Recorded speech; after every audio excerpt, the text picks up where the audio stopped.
Hello students, myself Dr. Amit Juneja, lecturer economics, Shahid Balwinder Singh, Government Senior Secondary Smart School, Sabuana District Fazilka। ਤਾਂ ਅੱਜ ਦਾ ਜਿਹੜਾ ਆਪਣਾ lecture ਹੈ ਉਹ ਹੈ ਆਮਦਨ ਤੇ ਉਤਪਾਦਨ ਦੇ ਸੰਤੁਲਨ ਪੱਧਰ ਦਾ ਨਿਰਧਾਰਨ ਸਮਸ਼ਟੀ ਅਰਥਸ਼ਾਸਤਰ ਦੇ ਵਿੱਚ। ਤਾਂ अपने पिछले लेक्चर दे विच आपां गल कीती सी भी जेकर आपां समष्टि अर्थशास्त्र दे विच आमदन ते उत्पादन दे संतुलन पद्धर दा पता लगाना है उनदे वास्ते अपने कोल दो विधियां ने। पहली विधि जिहड़ी है वो है कुल मंग कुल पूर्ति विधि, दूसरी है बचत ते निवेश विधि। तो आपां अज इन्हां दोनों विधियां राहीं जिहड़ा उस संतुलन पद्धर दा पता लगावांगे। पर हुण अगर आपां संतुलन दा पता लगाना उनदे वास्ते अपने को दो विचारधारावां ने। एक है परंपरावादी विचारधारा यानी कि क्लासिकल इकोनॉमिस्ट, एक है अपने को केन्स दी विचारधारा। यानी सब तो पहला आपां की करांगे, आपां परंपरावादी अर्थशास्त्र जिहड़े अर्थशास्त्री ने उन्हां दी गल करांगे। फिर ये देखांगे कि जिहड़े परंपरावादी अर्थशास्त्री ने वो कुल मंग बारे की विचार दिंदे ने। नंबर 2 वो कुल पूर्ति बारे की विचार दिंदे ने, वो बचत बारे की विचार दिंदे ने, वो निवेश बारे की विचार दिंदे ने। फिर इन्हां सारियां दे बेस ते आपां परंपरावादियां दे मुताबिक कुल मंग ते कुल पूर्ति नु बराबर करावांगे। नंबर 2 बचत ते निवेश नु बराबर करावांगे। ये होएगा परंपरावादियां दे मुताबिक। फिर आप आवांगे केन्स दी विचारधारा ते। फिर आप देखांगे कि केन्स कुल मंग बारे की कहंदा है, केन्स कुल पूर्ति बारे की कहंदे हैं, केन्स बचत बारे की कहंदे हैं, केन्स निवेश बारे की कहंदे हैं। फिर केन्स के मुताबिक कुल मंग वक्र बनेगी, कुल पूर्ति वक्र बनेगी, दोनों को बराबर करावांगे, संतुलन का पता करांगे।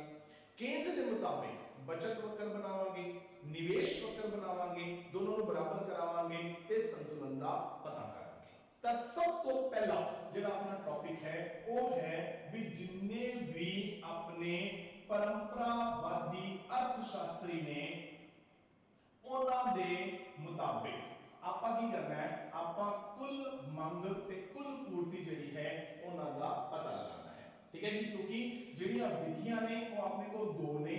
एक है कुल मंग नू आपा की करना है कुल पूर्ति दे बराबर कराना है। नंबर 2 आपा की करना है बचत नू निवेश के बराबर कराना है। तो आपा इन्हां सारियां नू पहला वखरा वखरा देखा। ठीक है जी, तो जी पहली विधि आप यूज करने जा रहे हैं वो है कुल मंग कुल पूर्ति विधि। अर्थशास्त्री के लिए रहेंगे वो रहेंगे परंपरावादी अर्थशास्त्र। ठीक हो गया जी। तो सब तो पहला आप बनाने परंपरावादियों के मुताबिक कुल मंग वक्र। हुण ये आप ऑलरेडी अपने पिछले चैप्टर दे विच बना चुके हैं जिंदे विच परंपरावादी अर्थशास्त्रियों ने की कीता सी वो ये कहते हैं भी जिस तरह एक वस्तु की मंग एक वस्तु की कीमत के नाल उल्टे तौर पे संबंधित होती है। यानी जिवें अगर एक वस्तु की मंग बढ़ जाए, ठीक है, ध्यान ਨਾਲ सुनना, वो कहते हैं कि जिवें अगर आप चाहते हैं भी एक वस्तु की मंग बढ़े तो की करना पेगा, उनकी कीमत घटानी पेगी। जे आप चाहते हैं कि ऐसी कीमत ज्यादा लेनी है तो उनकी की होएगा, आप पहला नालों घट चीज़ां बेच पावांगे। वो कहते हैं भी जिवें एक वस्तु की कीमत ते एक वस्तु की मंग दे विच उल्टा संबंध हुंदा है, उवें ही अर्थव्यवस्था दे विच जिन्नियां भी चीज़ां ने उन्हां सारियां चीज़ां की मंग ते उन्हां दी सारियां चीज़ां की कीमत दे विच भी की हुंदा है, उल्टा संबंध हुंदा है। मतलब जेडे परंपरावादी अर्थशास्त्री ने वो ये कहते हैं भी अगर आपां इत्थे एक वस्तु की कीमत लईए ते आपां एक वस्तु की मंग लईए तो की होएगा, मंग वक्र की होएगा थल्ले दे वाला आएगी। आ जेडी मंग वक्र है एक वस्तु की है, मतलब आपां गल किंदी करदे पिया, आपां गल करदे पिया व्यष्टि अर्थशास्त्र दी। तो आपां पिछले चैप्टर च गल कीती सी, वो ये कहंदे हैं कि अगर ये हालत सही है तो फिर की होएगा, अगर आपां मंग दी थां ते इत्थे कुल मंग ले लईए ते इत्थे कीमत दी थां ते की ले लईए, कीमत पद्धर ले लिए। क्यों? क्योंकि आप सारिया वस्तुओं की मंग लेंदे पे सारिया वस्तुओं की कीमत भी लेनी पेगी। मतलब एक कीमत पद्धर की है सारिया दियां वालियां सारियां वस्तुआं दी औसत कीमत है। वो कहते हैं अगर ये हेठा वाल आंदी है तो ये भी की होएगा, हेठा वाल आएगी आ की है ये ਤੁਹਾਡੀ कुल ਮੰਗ वक्र है जो किन्ने विच आएगी, जो ਤੁਹਾਡੀ समष्टि अर्थशास्त्र ਦੇ ਵਿੱਚ ਜਿਹੜਾ ਹੈ ਉਹ ਹੈ।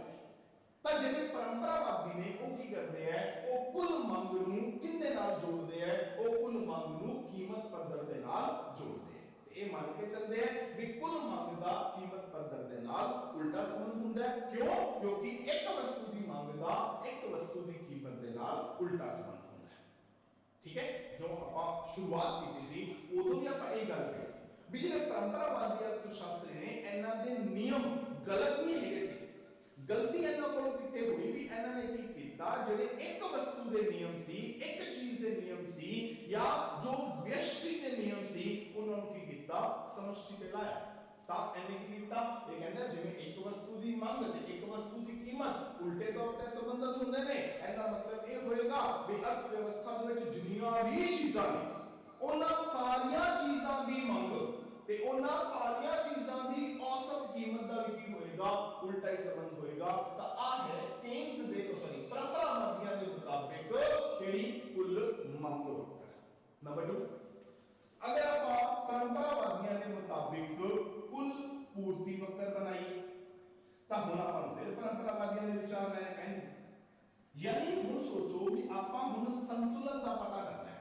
किवें पता करना है भी आपां कुल मंग ते कुल पूर्ति नूं बराबर कराना है। जे बराबर कराना है इसदा मतलब कुल मंग वक्र ते जो भी इत्थे हुण मैं कुल पूर्ति वक्र बनावांगा इन्हां दोनों वक्रां नूं इक्को डायग्राम दे विच बनाना पैना है तां जाके तां बराबर होणगे। जे इक्को डायग्राम च बनाना है मतलब कि होना चाहिए इन्हां दा एक्सिस सेम होने चाहिए। जे मान लो भी दोनों वस्तुओं के एक्सिस ही अलग अलग ने, एक्स एक्सिस से कुछ छोड़ लिया, वाई एक्सिस से कुछ छोड़ लिया, तो दोनों वस्तुओं को इक्को डायग्राम च किवें पावांगा। तां हुण की होएगा, इधर कुल मंग की थां ते की आ जाएगा कुल पूर्ति। यानी जो मैं डायग्राम दोनों इकट्ठियां करांगा इस इत्थे की आ जाएगा कुल मंग ते कुल पूर्ति। हुण इधर की है कीमत पद्धर, फिर इधर भी की आना चाहिए कीमत पद्धर, ताकि आ एक्सिस कॉमन हो गया दोनों का।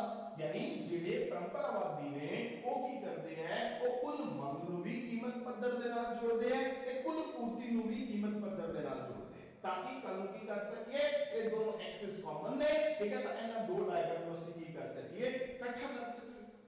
ਤਾਂ ਹੁਣ ਉਹਨਾਂ ਨੇ ਕੀ ਕੀਤਾ, ਉਹ ਕਹਿੰਦੇ ਵੀ ਲੋ ਜੀ ਹੁਣ ਅਸੀਂ ਕੁੱਲ ਪੂਰਤੀ ਦੀ ਵਕਰ ਬਣਾਣੀ ਹੈ, ਉਹ ਕਿਵੇਂ ਬਣੇਗੀ। ਹੁਣ ਆਪਾਂ ਨੂੰ ਪਰੰਪਰਾਵਾਦੀਆਂ ਦੀ ਇੱਕ ਮਾਨਤਾ ਲੈ ਕੇ ਚੱਲਣੀ ਪਏਗੀ। ਪਹਿਲੇ ਚੈਪਟਰ ਦੇ ਮੁਤਾਬਿਕ ਜਿਹੜੇ ਇਹ ਕਹਿੰਦੇ ਆ ਕਿ ਅਰਥ ਵਿਵਸਥਾ ਦੇ ਵਿੱਚ ਹਮੇਸ਼ਾ ਪੂਰਨ ਰੁਜ਼ਗਾਰ ਹੁੰਦਾ ਹੈ।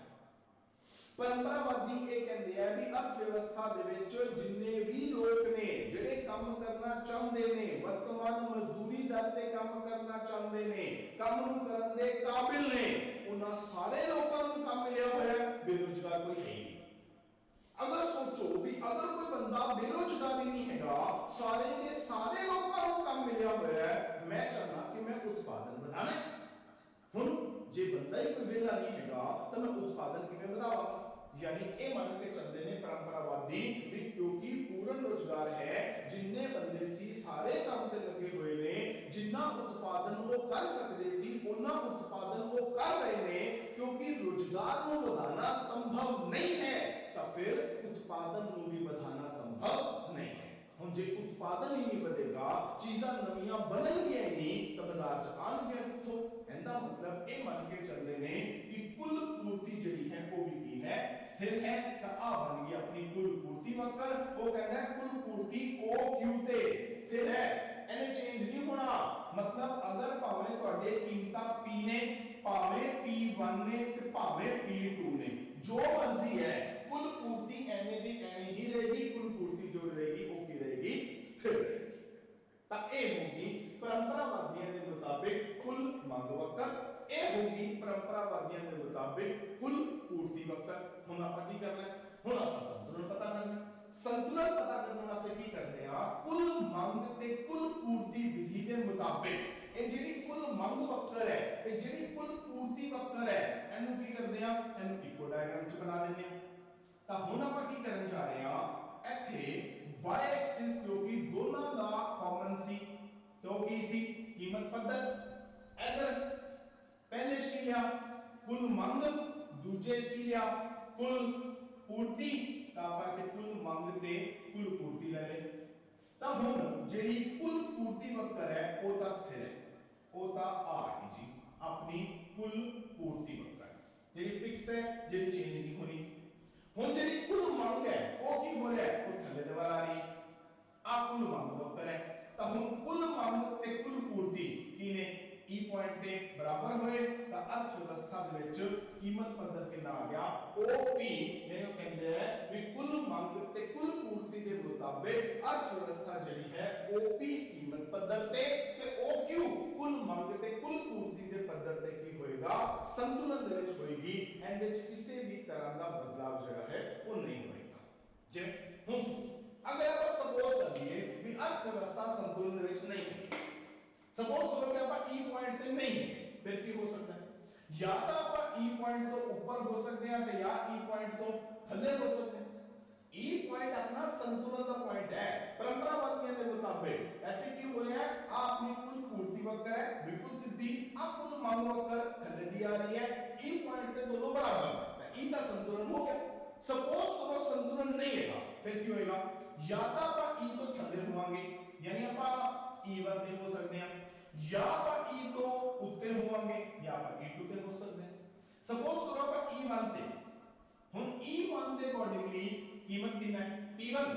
ਹੁਣ P1 ਦੇ ਮੁਤਾਬਿਕ ਸੋਚੋ ਬਾਜ਼ਾਰ ਦੇ ਵਿੱਚ ਕਿੰਨੀਆਂ ਚੀਜ਼ਾਂ ਪਈਆਂ ਨੇ, ਯਾਨੀ ਪੂਰਤੀ ਕਿੰਨੀ ਹੈ, ਉਹ ਹੈ P1 E1। ਹੁਣ ਮੰਗ ਕਿੰਨੀ ਹੈ, ਮੰਗ ਹੈ ਇੰਨੀ। ਹੁਣ ਚੈੱਕ ਕਰੋ ਵੀ ਬਾਜ਼ਾਰ ਦੇ ਵਿੱਚ ਮੰਗ ਇੰਨੀ ਸਾਰੀ ਹੈ ਪਰ ਚੀਜ਼ਾਂ ਪਈਆਂ ਨੇ ਘੱਟ। ਹੁਣ ਮੰਗ ਇਹ ਜ਼ਿਆਦਾ, ਚੀਜ਼ਾਂ ਘੱਟ ਪਈਆਂ ਨੇ, ਤਾਂ ਕੀਮਤਾਂ ਕੀ ਹੋ ਜਾਣਗੀਆਂ, ਵੱਧ ਜਾਣਗੀਆਂ, ਵਾਪਸ ਵੀ ਆ ਜਾਣਗੀਆਂ। ਅਗਰ ਆਪਾਂ E2 ਤੇ ਹਾਂ, E2 ਦੇ ਅਕੋਰਡਿੰਗਲੀ ਕੀਮਤ ਪੱਧਰ ਕਿੰਨਾ ਹੈ P2, ਮੰਗ ਕਿੰਨੀ ਹੈ, ਮੰਗ ਹੈਗੀ ਹੈ C। ਹੁਣ ਮੰਗ ਹੈਗੀ ਹੈ P2C ਪਰ ਬਾਜ਼ਾਰ 'ਚ ਚੀਜ਼ਾਂ ਕਿੰਨੀਆਂ ਪਈਆਂ ਨੇ P2E2, ਚੀਜ਼ਾਂ ਪਈਆਂ ਜ਼ਿਆਦਾ, ਮੰਗ ਹੈ ਨਹੀਂ। ਕੀ ਹੋਏਗਾ, ਚੀਜ਼ਾਂ ਬਹੁਤ ਪਈਆਂ ਬਾਜ਼ਾਰ ਦੇ ਵਿੱਚ ਪਰ ਉਹਨਾਂ ਦੀ ਮੰਗ ਹੈ ਨਹੀਂ। ਕੀ ਹੋਏਗਾ, ਦੁਕਾਨਦਾਰ ਕੀ ਕਰੇਗਾ, ਉਹਨੂੰ ਘੱਟ ਕੀਮਤ ਤੇ ਵੇਚ ਦੇਗਾ, ਥੱਲੇ ਆ ਜਾਣਗੇ, ਵਾਪਸ P ਤੇ ਪਹੁੰਚ ਜਾਣਾ। ਯਾਨੀ P ਜਿਹੜਾ ਹੈ ਉਹ ਆਪਣਾ ਸੰਤੁਲਨ ਦਾ ਬਿੰਦੂ ਹੋਏਗਾ। ਸੰਤੁਲਨ ਦੇ ਬਿੰਦੂ ਦੀ ਇੱਕ ਖਾਸੀਅਤ ਹੁੰਦੀ ਹੈ ਵੀ ਜੇ ਆਪਾਂ ਕਿਸੇ ਬਿੰਦੂ ਨੂੰ ਸੰਤੁਲਨ ਦਾ ਬਿੰਦੂ ਕਹਿੰਦੇ ਹਾਂ, ਕੀ ਹੋਏਗਾ, ਜੇਕਰ ਉਸ ਬਿੰਦੂ ਤੋਂ ਤੁਸੀਂ ਉੱਪਰ ਚਲੇ ਜਾਂਦੇ ਹੋ ਜਾਂ ਉਸ ਬਿੰਦੂ ਤੋਂ ਥੱਲੇ ਆ ਜਾਂਦੇ ਹੋ ਤਾਂ ਵਾਪਸ ਘੁੰਮ ਕੇ ਉੱਥੇ ਆ ਜਾਓਗੇ। ਜੇ ਤੁਸੀਂ ਘੁੰਮ ਕੇ ਵਾਪਸ ਉੱਥੇ ਨਾ ਆਏ ਫਿਰ ਉਹ ਸੰਤੁਲਨ ਨਹੀਂ ਹੋਏਗਾ। ਪਰ ਇੱਥੇ ਕੀ ਹੋ ਰਿਹਾ, ਜੇ ਆਪਾਂ ਥੱਲੇ ਚਲੇ ਗਏ ਤਾਂ ਵਾਪਸ ਉੱਪਰ ਆ ਗਏ, ਜੇ ਆਪਾਂ ਉੱਪਰ ਚਲੇ ਗਏ ਤਾਂ ਵਾਪਸ ਥੱਲੇ ਆ ਗਏ, ਘੁੰਮ ਕੇ ਆਪਾਂ E ਪੁਆਇੰਟ ਤੇ ਅਕੋਰਡਿੰਗਲੀ P ਪੁਆਇੰਟ ਤੇ ਆਪਾਂ ਆ ਹੀ ਜਾ ਰਹੇ ਹਾਂ। ਤਾਂ ਇਹ ਕਹਾਂਗਾ E ਪੁਆਇੰਟ ਜਿਹੜਾ ਹੈ ਉਹ ਕੀ ਹੈ, ਉਹ ਸੰਤੁਲਨ ਦਾ ਬਿੰਦੂ ਹੈ। ਠੀਕ ਹੋ ਗਿਆ। ਇਹ ਸੀ ਪਹਿਲੀ ਵਿਧੀ ਜਿਹੜੀ ਕੀ ਹੈ ਕੁੱਲ ਮੰਗ ਕੁੱਲ ਪੂਰਤੀ ਵਿਧੀ। यानी ਆਪਾਂ ਕੀ ਕੀਤਾ, ਇੱਕ ਕੁੱਲ ਮੰਗ ਵਕਰ ਬਣਾਈ, ਇੱਕ ਆਪਾਂ ਕੁੱਲ ਪੂਰਤੀ ਵਕਰ ਬਣਾਈ, ਦੋਨੋਂ ਨੂੰ ਬਰਾਬਰ ਕੀਤਾ ਤੇ ਸੰਤੁਲਨ ਲੈ ਆਂਦਾ। ਹੁਣ ਆਪਾਂ ਪਰੰਪਰਾਵਾਦੀਆਂ ਦੇ ਮੁਤਾਬਿਕ ਜਿਹੜੀ ਹੈ ਉਹ ਦੂਜੀ ਵਿਧੀ ਲਗਾ ਲੱਗੇ ਆ ਜਿਹੜੀ ਹੈ ਆਪਣੀ ਬਚਤ ਨਿਵੇਸ਼ ਵਿਧੀ। यानी ਹੁਣ ਕੀ ਹੋਏਗਾ, ਇਹਦੇ ਵਿੱਚ ਆਪਾਂ ਇੱਕ ਬਚਤ ਵਕਰ ਬਣਾਵਾਂਗੇ, एक ਆਪਾਂ ਨਿਵੇਸ਼ ਵਕਰ ਬਣਾਵਾਂਗੇ, ਫਿਰ ਦੋਨਾਂ ਨੂੰ ਬਰਾਬਰ ਕਰਾਂਗੇ, ਜਿੱਥੇ ਬਰਾਬਰ ਹੋ ਜਾਣਗੇ ਉੱਥੇ ਸੰਤੁਲਨ ਆ ਜਾਏਗਾ। ਯਾਨੀ ਸਭ ਤੋਂ ਪਹਿਲਾਂ ਆਪਾਂ ਬਣਾਉਂਦੇ ਆ ਬਚਤ ਵਕਰ। ਤਾਂ ਜਿਹੜੇ ਪਰੰਪਰਾਵਾਦੀ ਅਰਥਸ਼ਾਸਤਰੀ ਨੇ ਉਹ ਕਹਿੰਦੇ ਨੇ ਕਿ ਅਗਰ ਤੁਸੀਂ ਬਚਤ ਦਿਖਾਣੀ ਹੈ ਤਾਂ ਆਪਾਂ ਐਕਸ ਐਕਸਿਸ ਤੇ ਬਚਤ ਲੈ ਲਈ। ਉਹ ਕਹਿੰਦੇ ਆ ਬਚਤ ਕਿੰਨੇ ਤੇ ਨਿਰਭਰ ਕਰਦੀ ਹੈ, ਉਹ ਜਿਹੜੀ ਹੈ ਉਹ ਤੁਹਾਡੀ ਅਰਥ ਵਿਵਸਥਾ ਦੇ ਵਿੱਚ ਕਿੰਨੀ ਵਿਆਜ ਚੱਲ ਰਹੀ ਹੈ ਉਹਦੇ ਤੇ ਨਿਰਭਰ ਕਰਦੀ ਹੈ। ਇਹ ਕਹਿੰਦੇ ਨੇ ਵੀ ਜਦੋਂ ਵੀ ਕਿਸੇ ਵੀ ਵਿਅਕਤੀ ਨੇ ਬਚਤ ਕਰਨੀ ਹੁੰਦੀ ਹੈ ਤਾਂ ਕੀ ਕਰਦਾ, ਉਹਨੂੰ ਕੁਝ ਆਮਦਨ ਹੋਈ ਉਹਦੇ ਵਿੱਚੋਂ ਕੁਝ ਉਪਭੋਗ ਕਰ ਲੇਗਾ, ਕੁਝ ਪੈਸੇ ਉਹ ਬਚਾ ਲੇਗਾ, ਬਚਾ ਕੇ ਉਹ ਪੈਸੇ ਕੀ ਕਰੇਗਾ, ਉਹ ਬੈਂਕ ਦੇ ਵਿੱਚ ਰੱਖੇਗਾ। ਹੁਣ ਇੱਕ ਬੰਦਾ ਕਿੰਨੀ ਬਚਤ ਕਰਕੇ ਬੈਂਕ ਦੇ ਵਿੱਚ ਪੈਸੇ ਰੱਖੇਗਾ ਉਹ ਇਸ ਗੱਲ ਤੇ ਨਿਰਭਰ ਕਰਦਾ ਹੈ ਕਿ ਬੈਂਕ ਉਹਨੂੰ ਕਿੰਨੀ ਵਿਆਜ ਦਿੰਦਾ ਹੈ। ਤੁਸੀਂ ਆਪ ਤੇ ਲਾਓ, ਤੁਸੀਂ ਕੁਝ ਬਚਤ ਕੀਤੀ, ਤੁਸੀਂ ਬੈਂਕ ਗਏ ਪੈਸੇ ਰੱਖਣ, ਠੀਕ ਹੈ, ਬੈਂਕ ਕਹਿੰਦਾ 2% ਵਿਆਜ ਦੇਵਾਂਗੇ। 2% मतलब आज ਤੁਸੀਂ 100 ਰੁਪਏ ਜਮ੍ਹਾਂ ਕਰਾਓ ਤਾਂ ਸਾਲ ਬਾਅਦ 102 ਰੁਪਏ ਮਿਲਣਗੇ। ਤੁਸੀਂ ਕਹੋਗੇ ਛੱਡ ਪਰਾਂ 2 ਰੁਪਏ ਲੈਣ ਵਿੱਚ ਕੀ ਲੋੜ ਹੈ ਬੈਂਕ ਦੇ ਪੈਸੇ ਜਮ੍ਹਾਂ ਕਰਾਉਣ ਦੀ, ਇਹਨਾਂ ਤਾਂ कहोगे 10% ब्याज देना, यानी हुण 100 रुपए दोगे तो बदले तुहानू 110 मिलणगे, तुसीं कहोगे हां 10 रुपए का फायदा होंदा, 100 रुपए के पीछे बैंक के पैसे रखने चाहिए। तो यही परंपरावादी कहते हैं। परंपरावादी कहते हैं भी किन्नी तुसीं अर्थव्यवस्था दे विच बचत करोगे वो इस गल ते निर्भर करता है कि ब्याज किन्नी है, ये दोनों का की है सीधा संबंध है।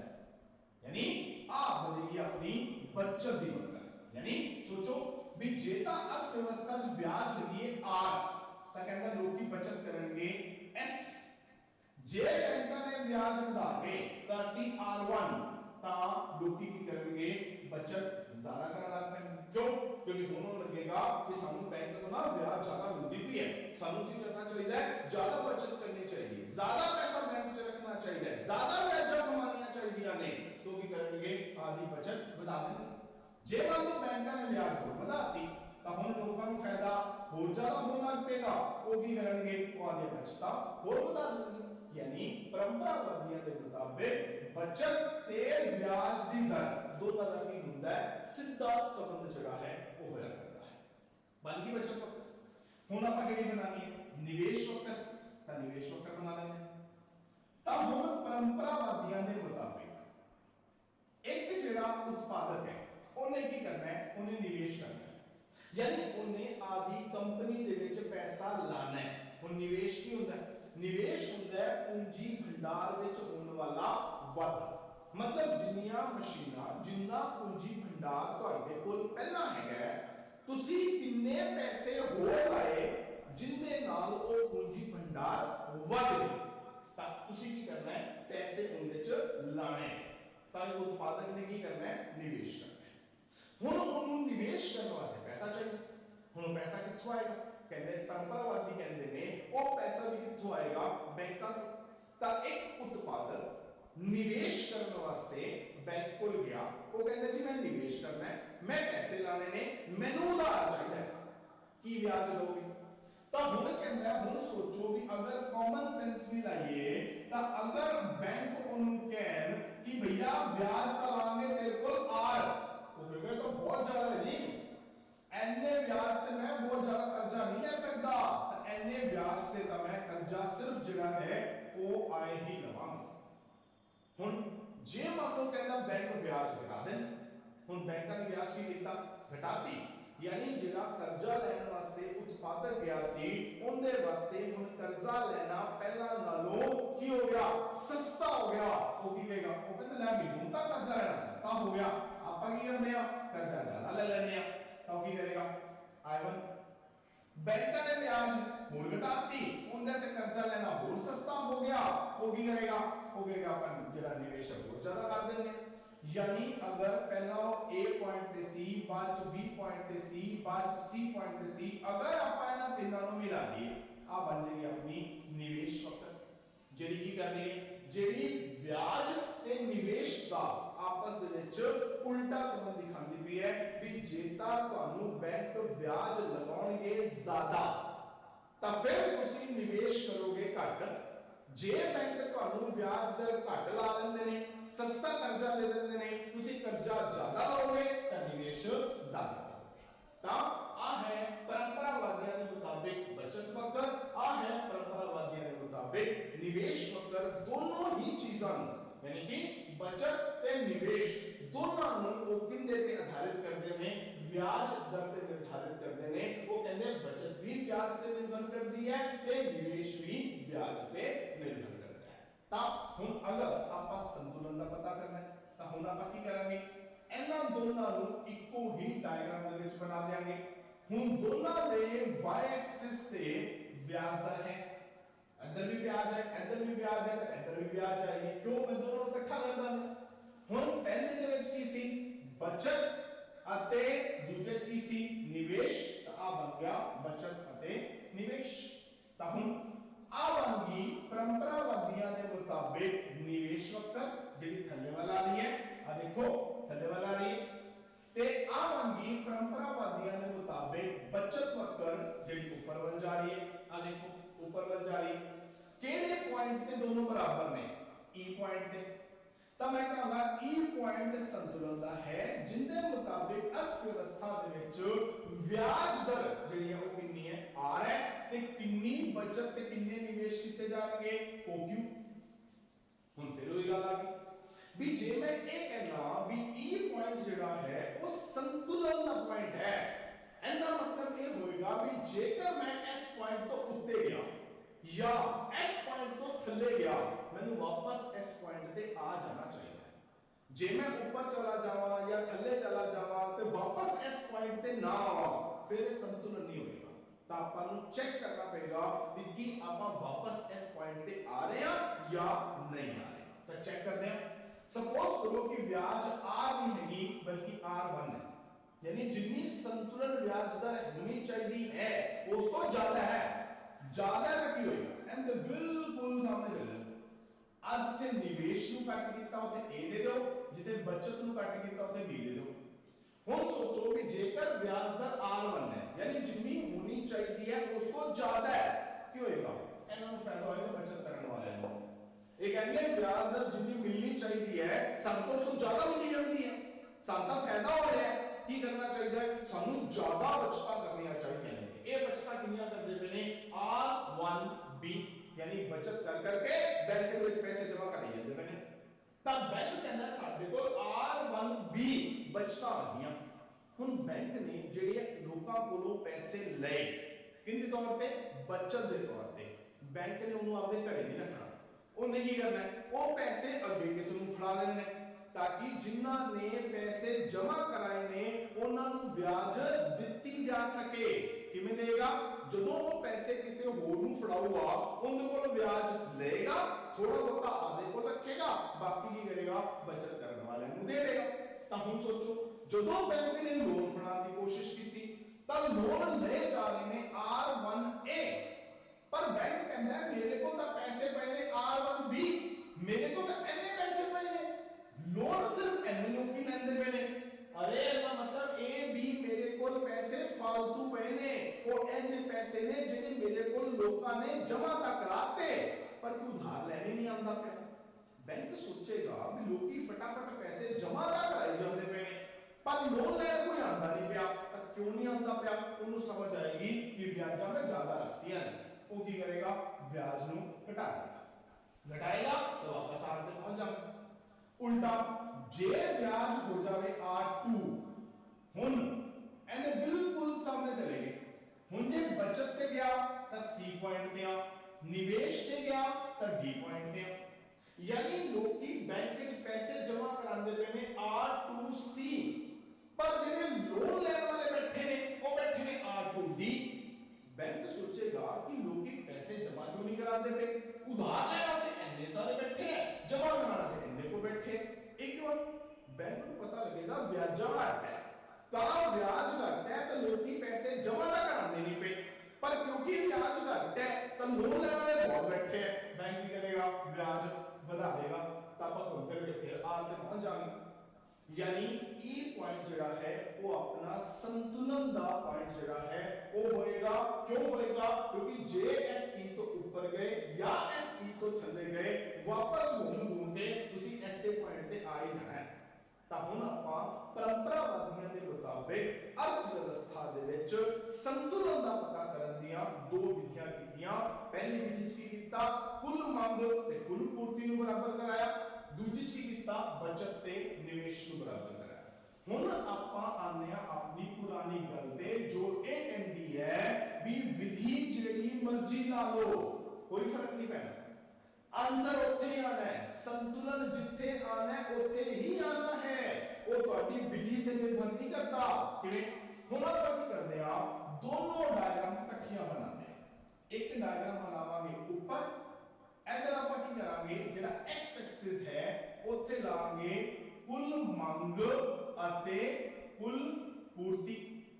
ਹੁਣ ਜਦੋਂ ਕੁੱਲ ਮੰਗ ਤੇ ਕੁੱਲ ਪੂਰਤੀ ਲਈ ਸੀ ਤਾਂ ਇਧਰ ਆਪਾਂ ਕੀ ਲਿਆ ਸੀ ਕੀਮਤ ਪੱਧਰ, ਆਪਾਂ बनाई कुल पूर्ति वक्र जेडी की बिल्कुल सीधी है क्योंकि परंपरावादी मान के चलते हैं कि पूर्ण रोजगार है, पूर्ति च बदलाव नहीं होना, तब पूर्ति जेडी है OQ ते स्थिर है। हुन फिर बनाई ਆਪਾਂ परंपरावादियों के मुताबिक कुल मंग वक्र जेडी थल्ले दे वाल आंदी ਮੰਗ ਦਾ ਕੀਮਤ ਪੱਧਰ ਦੇ ਨਾਲ ਉਲਟਾ ਸੰਬੰਧ ਹੈ, ਦੋਨੋਂ ਜਾ ਕੇ ਇਸ E ਪੁਆਇੰਟ ਦੇ ਬਰਾਬਰ ਹੋ ਗਏ। ਸੰਤੁਲਨ ਕੀਮਤ ਪੱਧਰ OP ਤੇ ਸੰਤੁਲਨ ਕੁੱਲ ਮੰਗ ਤੇ ਕੁੱਲ ਪੂਰਤੀ OQ ਹੋ ਗਿਆ। ਹੁਣ ਇਹਦੇ ਬਿਲਕੁਲ ਨੀਚੇ ਆਪਾਂ ਆਪਣੀ ਦੂਜੀ ਵਿਧੀ ਜਿਹੜੀ ਹੈ ਉਹ ਲਾ ਦਿੰਦੇ ਆ। ਦੂਜੀ ਵਿਧੀ ਦੇ ਵਿੱਚ ਆਪਾਂ अगर y एक्सिस की गल करिए तो ਆਪਾਂ ਕੀ ਲਿਆ ਸੀ, ਵਿਆਜ ਦਰ।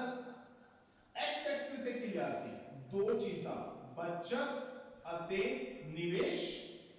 ਤਾਂ ਉਹ ਕਹਿੰਦੇ ਕਿ ਜਿੱਥੇ ਸੰਤੁਲਨ ਉੱਪਰ ਆਇਆ ਹੈ ਉੱਥੇ ਹੀ ਸੰਤੁਲਨ ਥੱਲੇ ਵੀ ਆਏਗਾ। मतलब अगर मैं कहा कि ਇਹ ਜਿਹੜੀ ਹੈ ਇਹ ਮੇਰੀ ਨਿਵੇਸ਼ ਵਕਰ ਹੈ I ਤੇ ਆ ਜਿਹੜੀ ਹੈ ਇਹ ਮੇਰੀ ਬਚਤ ਵਕਰ ਹੈ SS। ता ये दोनों किस पॉइंट से बराबर हो रहे हैं, E पॉइंट पे।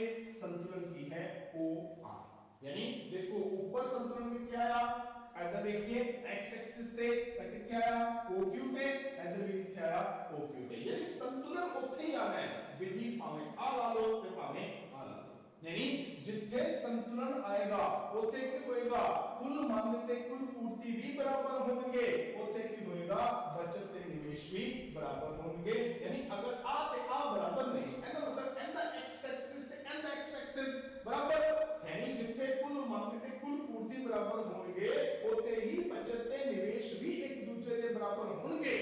एवं जिथे संतुलन आएगा उत्थे कीमत पद्धर ते ब्याज दर भी होंगे बराबर होंगे। मतलब कुल मांग बराबर कुल पूर्ति, बचत बराबर निवेश, कीमत पद्धर बराबर ब्याज दर, ये सारे बराबर हो जाएंगे। ताकि आप कहांगे पूरी की पूरी अर्थव्यवस्था में जड़ा है वो संतुलन आया है। ठीक हो गया। जो आप परंपरावादी पढ़ते हैं ये सारा जो आप पढ़ लिया ਤਾਂ ਇਹਦੇ ਵਿੱਚ ਕਈ ਚੀਜ਼ਾਂ ਜਿਹੜੀਆਂ ਨੇ ਨਾ ਉਹ ਧਿਆਨ ਦੇਣ ਵਾਲੀਆਂ ਨੇ। ਉਹ ਕੀ ਨੇ? ਪਹਿਲੀ ਗੱਲ, ਜਿਹੜੇ ਪਰੰਪਰਾਵਾਦੀਆਂ ਦੇ ਵਿਚਾਰ ਨੇ ਨਾ ਉਹ ਸਾਰੇ ਦੇ ਸਾਰੇ ਵਿਚਾਰ ਸੇ ਦੇ ਬਾਜ਼ਾਰ ਨਿਯਮ ਤੇ ਆਧਾਰਿਤ ਨੇ। मतलब परंपरावादी जो भी गल करते हैं वो से मतलब SAY, इनका पूरा नाम है JB से, जीन बैप्टाइज से, एक अर्थशास्त्री होया उनका नाम है JB से। उन्होंने अपने बाजार का नियम दिता सी जिंदे चो कहते हैं कि पूर्ति अवधि मंग आप पैदा करती है। मतलब वो ये कहना चाहते हैं कि जिन्नी भी अर्थव्यवस्था दे विच पूर्ति होएगी, जिन्नी भी अर्थव्यवस्था दे विच चीज़ां आनगियां वो आपदी मंग आप पैदा करनगियां। मतलब जिन्नियां चीज़ां बाजार च आनगियां सारियां दियां सारियां विक जाणगियां, कुछ नहीं बचना जो मर्जी भेजी। क्यों? वो कहते हैं कि अगर मान लो अर्थव्यवस्था दे विच किसी चीज की पूर्ति हुंदी है, अगर पूर्ति हुई है तो की होया होएगा, उत्पादन होया होएगा।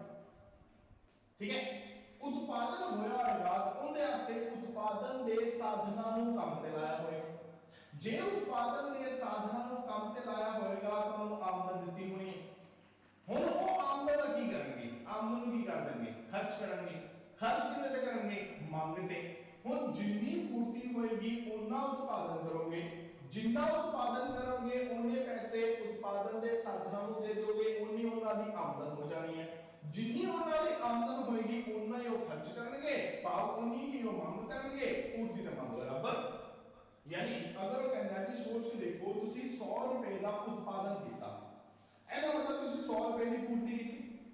जे 100 रुपए का उत्पादन किया तो उत्पादन दे साधनां नूं कितने रुपए दिते? 100 रुपए। जे उन्होंने 100 रुपए दिते, हुण उन्हां कोल 100 रुपए ने ते उत्पादन खेतर कोल 100 रुपए दीयां वस्तुआं ने, दो केंद्रीय अर्थव्यवस्था मॉडल। तां ਇਹ ਕੀ ਕਰਨਗੇ, ਇਹ ਆਦੇ 100 रुपए ਇਹਨਾਂ ਨੂੰ ਦੇ ਦੇਣਗੇ ਤਾਂ यानी की करेंगे? खर्च करेंगे। यानी की करेंगे? मंग करेंगे। 100 रुपए दे देंगे, उनके बदले की करेंगे? वस्तुआं ले लेंगे, ताकि हो जाएगा चक्कर पूरा। जेकर मान लो तुसी क्या कि असली उत्पादन किया है 200 का, तब पूर्ति भी कितनी करोगे? 200 दी। ਇਹਦਾ मतलब उत्पादन दे साधनां ਨੂੰ कितने पैसे दोगे? 200। यानी हुण ਉਹਨਾਂ ਨੂੰ कितने रुपए आ गए? 200 रुपए। उत्पादक खेतर को कितने दी चीज़ां आईयां? 200 रुपए दी। तो ये परिवार खेतर की करेगा, इन्हें 200 रुपए दे देगा, यानी खर्चा कितना करेगा? 200, तो मांग भी कितनी करेगा? 200, मांग की पूर्ति के बराबर हो। तो ਇਹ ਹੈ ਜੇਬੀ ਸੇ ਦਾ ਬਾਜ਼ਾਰ ਦਾ ਨਿਯਮ। ਪਰੰਪਰਾਵਾਦੀਆਂ ਦੇ ਸਾਰੇ ਵਿਚਾਰ ਇਸ ਨਿਯਮ ਤੇ ਆਧਾਰਿਤ ਨੇ। ਦੂਸਰੀ ਗੱਲ, ਪਰੰਪਰਾਵਾਦੀ ਜਦੋਂ ਵੀ ਆਦੇ ਕੋਈ ਵੀ ਵਿਚਾਰ ਦਿੰਦੇ ਨੇ, ਜਦੋਂ ਉਹ ਉਹਦੇ ਵਿੱਚ ਵਰਡ ਯੂਜ਼ ਕਰਦੇ ਨੇ ਮਜ਼ਦੂਰੀ ਦਰ, ਤਾਂ ਉਸ ਮਜ਼ਦੂਰੀ ਦਰ ਦਾ ਮਤਲਬ ਜਿਹੜਾ ਹੁੰਦਾ ਹੈ ਉਹ ਹੁੰਦਾ ਹੈ ਵਾਸਤਵਿਕ ਮਜ਼ਦੂਰੀ। ਇਹ ਯਾਦ ਰੱਖਣਾ ਹੈ। ਇੱਕ ਹੋਰ ਵੀ ਹੁੰਦੀ ਜਿਹਨੂੰ ਆਪਾਂ ਕਹਿੰਦੇ ਆ ਮੌਦਰਿਕ ਮਜ਼ਦੂਰੀ। ਪਰ ਪਰੰਪਰਾਵਾਦੀ ਜਦੋਂ ਵੀ ਮਜ਼ਦੂਰੀ ਵਰਡ ਯੂਜ਼ ਕਰਨਗੇ ਉਹਨਾਂ ਦਾ ਮਤਲਬ ਵਾਸਤਵਿਕ ਮਜ਼ਦੂਰੀ ਤੋਂ ਹੋਏਗਾ, ਮੌਦਰਿਕ ਤੋਂ ਨਹੀਂ। ਮੌਦਰਿਕ ਮਜ਼ਦੂਰੀ ਯਾਨੀ ਇੱਕ ਮਜ਼ਦੂਰ ਨੇ ਮਜ਼ਦੂਰੀ ਕੀਤੀ, ਉਹਦੇ ਬਦਲੇ ਉਹਨੂੰ ਕਿੰਨੀ ਮੁਦਰਾ ਮਿਲੀ, ਯਾਨੀ ਕਿੰਨੇ ਉਹਨੂੰ ਪੈਸੇ ਮਿਲੇ। ਯਾਨੀ ਮੌਦਰਿਕ ਮਜ਼ਦੂਰੀ ਜਿਹੜੀ ਹੈ ਇਹ ਆਪਾਂ ਹਮੇਸ਼ਾ ਨਕਦ ਰੂਪ ਚ ਵਰਤਦੇ ਹਾਂ ਵੀ ਨਕਦ ਕਿੰਨੇ ਮਿਲੇ। ਤਾਂ ਇੱਕ ਮਜ਼ਦੂਰ ਨੇ ਮਜ਼ਦੂਰੀ ਕੀਤੀ, ਉਹਨੂੰ ਉਹਦੇ ਬਦਲੇ 500 ਰੁਪਏ ਦਿਹਾੜੀ ਮਿਲਦੀ, ਤਾਂ ਮੈਂ ਕਹਾਂਗਾ 500 ਰੁਪਏ ਦਿਹਾੜੀ ਕੀ ਹੈ, ਉਹਦੀ ਮੌਦਰਿਕ ਮਜ਼ਦੂਰੀ। ਵਾਸਤਵਿਕ ਮਜ਼ਦੂਰੀ ਕੀ ਹੁੰਦਾ ਹੈ? ਇਹ ਹੁੰਦਾ ਹੈ ਵੀ ਜਿੰਨੀਆਂ ਵੀ ਤੁਹਾਡੀਆਂ ਮੌਦਰਿਕ ਮਜ਼ਦੂਰੀਆਂ ਨੇ, ਮੌਦਰਿਕ ਮਜ਼ਦੂਰੀਆਂ ਦੀ ਖਰੀਦ ਸ਼ਕਤੀ, यानी जो ਤੁਹਾਨੂੰ ਮੌਦਰਿਕ ਮਜ਼ਦੂਰੀ ਮਿਲੀ, ਕਿੰਨੀ ਮਿਲੀ 500 ਰੁਪਏ, ਉਹਦੇ ਨਾਲ ਤੁਸੀਂ ਕਿੰਨੀਆਂ ਚੀਜ਼ਾਂ ਖਰੀਦ ਸਕਦੇ ਹੋ, ਉਹ ਹੈ ਵਾਸਤਵਿਕ ਮਜ਼ਦੂਰੀ। ਜੇ ਅਗਰ ਸੋਚੋ ਮੈਂ ਕਹਿੰਦਾ ਕਿ ਮੈਂ ਦਿਹਾੜੀ ਕੀਤੀ, ਉਹਦੇ ਬਦਲੇ ਮੈਨੂੰ 500 ਰੁਪਇਆ ਮਿਲ ਗਿਆ, ਮੈਂ ਬਾਜ਼ਾਰ ਗਿਆ, ਕੋਈ ਚੀਜ਼ ਖਰੀਦਣੀ ਸੀ, ਉਹ ਚੀਜ਼ ਹੈਗੀ ਹੈ 50 ਰੁਪਏ, ਤਾਂ ਮੇਰੇ ਕੋਲ ਕਿੰਨੇ ਨੇ 500 ਰੁਪਏ। चीज का रेट कितना है 50 रुपये, मैं कितनी चीज़ा खरीदागा 10, तो मैं कहूँगा वास्तविक मजदूरी कितनी है 10। हुण सोचो भी ये 10 आंसर किवें आया? ये आया जो मैं 500 ਨੂੰ 50 ਦੇ ਨਾਲ ਭਾਗ ਕੀਤਾ, 500 की सी वो मेरी मौद्रिक मजदूरी सी। अब 50 रुपए की सी, मैं क्या सी, मैं बाजार च 500 रुपए लेके गया, जेडी चीज खरीदनी सी वो 50 रुपए की सी, मतलब ये 50 रुपए की है, उनकी कीमत है। तो अगर आप इनको सॉल्व करिए तो ये आ जाएगी वास्तविक मजदूरी। तो वास्तविक मजदूरी कितने बराबर है? मौद्रिक मजदूरी बटा कीमत। यानी ਜਿਹੜੇ परंपरावादी ने वो जो भी मजदूरी की गल करते हैं उनका मतलब हमेशा वास्तविक मजदूरी तो ਹੁੰਦਾ है। वो ये नहीं देखते भी ਤੁਹਾਨੂੰ नगद कितना मिलिया, वो ये देखते हैं भी जो भी ਤੁਹਾਨੂੰ मिलिया ਤੁਸੀਂ ਉਹਦੇ ਨਾਲ ਕਿੰਨੀਆਂ ਚੀਜ਼ਾਂ ਖਰੀਦ ਸਕਦੇ ਹੋ। ਜਦੋਂ ਇਹ ਕਹਿੰਦੇ ਨੇ ਕਿ ਮਜ਼ਦੂਰੀ ਵੱਧ ਗਈ ਹੈ, ਇਹਦਾ ਮਤਲਬ ਉਹ ਇਹ ਕਹਿ ਰਹੇ ਹੁੰਦੇ ਨੇ ਕਿ ਵਾਸਤਵਿਕ ਮਜ਼ਦੂਰੀ ਵੱਧ ਗਈ ਹੈ। मतलब वो ये कहना चाहते हैं कि जिन्नियां चीज़ां तुसी पहला खरीद रहे सी हुण उस तो ज्यादा चीज़ां खरीद रहे हो। जदों कहते हैं कि मजदूरियां घट गईयां ने, ਇਹਦਾ मतलब वो ये कहना चाहते हैं कि वास्तविक मजदूरी घट गई है, मतलब जिन्नियां चीज़ां तुसी पहला खरीदते पे सी हुण उस तो घट चीज़ां खरीदते पे हो। तो याद रखना जदों भी परंपरावादियों की गल होएगी कि मजदूरी शब्द की वरतों होएगी, मजदूरी तो मतलब वास्तविक मजदूरी तो होएगा, और नगद रुपए ना कोई लेन देन नहीं रखते। क्यों? गल बड़ी सही है भी मैनू कितने पैसे नगद मिलते पे ने वो थोड़ी निर्भर करता है, वो थोड़ी इंपॉर्टेंट है। इंपॉर्टेंट ये है कि मैं वो नगद पैसे दे नाल कितनियां चीज़ां खरीद सकदा, क्योंकि मेरा जीवन पद्धर कितना उच्चा होएगा वो मेरी तनख्वाह पे निर्भर नहीं करता। वो इस गल पे निर्भर करता है कि जो मैनू तनख्वाह मिलती पई है मैं उनके नाल कितनियां चीज़ां खरीद पा रहा, जिन्नियां चीज़ां ज्यादा होणगियां उन्ना जीवन पद्धर उच्चा होएगा। मतलब जो भी मजदूरी वर्ड यूज करांगे केड़ा करांगे वास्तविक मजदूरी करांगे। ਤਾਂ ਅੱਜ ਦਾ ਜਿਹੜਾ ਲੈਕਚਰ ਸੀ ਉਹ ਸੀ ਸਮਸ਼ਟੀ ਅਰਥਸ਼ਾਸਤਰ ਦੇ ਵਿੱਚ ਆਮਦਨ ਉਤਪਾਦਨ ਰੋਜ਼ਗਾਰ ਦਾ ਸੰਤੁਲਨ। ਉਹਦੇ ਵਾਸਤੇ ਆਪਾਂ ਕਿੰਦੀ ਵਿਚਾਰਧਾਰਾ ਪੜ੍ਹੀ ਪਰੰਪਰਾਵਾਦੀਆਂ ਦੀ, ਠੀਕ ਹੈ ਜੀ। ਤਾਂ ਉਹਦੇ ਮੁਤਾਬਿਕ ਆਪਾਂ ਦੋ ਵਿਧੀਆਂ ਯੂਜ਼ ਕੀਤੀਆਂ, ਕੁੱਲ ਮੰਗ ਕੁੱਲ ਪੂਰਤੀ ਵਿਧੀ ਤੇ ਬਚਤ ਤੇ ਨਿਵੇਸ਼ ਵਿਧੀ। ਅਗਲੇ ਲੈਕਚਰ ਚ ਆਪਾਂ ਫਿਰ ਆਪਣੀ ਅਰਥ ਵਿਵਸਥਾ ਦੇ ਵਿੱਚ ਆਮਦਨ ਉਤਪਾਦਨ ਤੇ ਰੋਜ਼ਗਾਰ ਦਾ ਸੰਤੁਲਨ ਪਤਾ ਕਰਾਂਗੇ। ਉਹਦੇ ਵਾਸਤੇ ਫਿਰ ਆਪਾਂ ਦੋ ਵਿਧੀਆਂ ਲਾਵਾਂਗੇ, ਕੁੱਲ ਮੰਗ ਕੁੱਲ ਪੂਰਤੀ ਬਚਤ ਤੇ ਨਿਵੇਸ਼। ਪਰ ਜੋ ਵਿਚਾਰਧਾਰਾ ਹੋਏਗੀ ਉਹ ਹੋਏਗੀ ਕੇਂਜ ਦੀ। ਤਾਂ ਅਗਲੇ ਲੈਕਚਰ ਚ ਆਪਾਂ ਕੇਂਜ ਦੇ ਮੁਤਾਬਿਕ ਅਰਥ ਵਿਵਸਥਾ ਦੇ ਵਿੱਚ ਸੰਤੁਲਨ ਪੱਧਰ ਦਾ ਪਤਾ ਕਰਾਂਗੇ। ਕਰਾਂਗੇ। ਤਾਂ ਅੱਜ ਦਾ ਆਪਣਾ ਲੈਕਚਰ ਇੰਨਾ ਹੀ ਰਹੇਗਾ। ਉਮੀਦ ਹੈ ਤੁਹਾਨੂੰ ਲੈਕਚਰ ਪਸੰਦ ਆਇਆ ਹੋਵੇਗਾ, ਸਮਝ ਆਇਆ ਹੋਵੇਗਾ। ਕੋਈ ਡਾਊਟ ਹੋਵੇ ਤਾਂ ਜ਼ਰੂਰ ਕਮੈਂਟ ਬਾਕਸ ਦੇ ਵਿੱਚ ਲਿਖਿਆ ਜੇ ਤੇ ਚੈਨਲ ਨੂੰ ਸਬਸਕ੍ਰਾਈਬ ਕਰਨਾ ਨਾ ਭੁੱਲਿਆ ਜੇ। ਲਾਈਕ ਕਰੋ, ਸ਼ੇਅਰ ਕਰੋ, ਸਬਸਕ੍ਰਾਈਬ ਕਰੋ।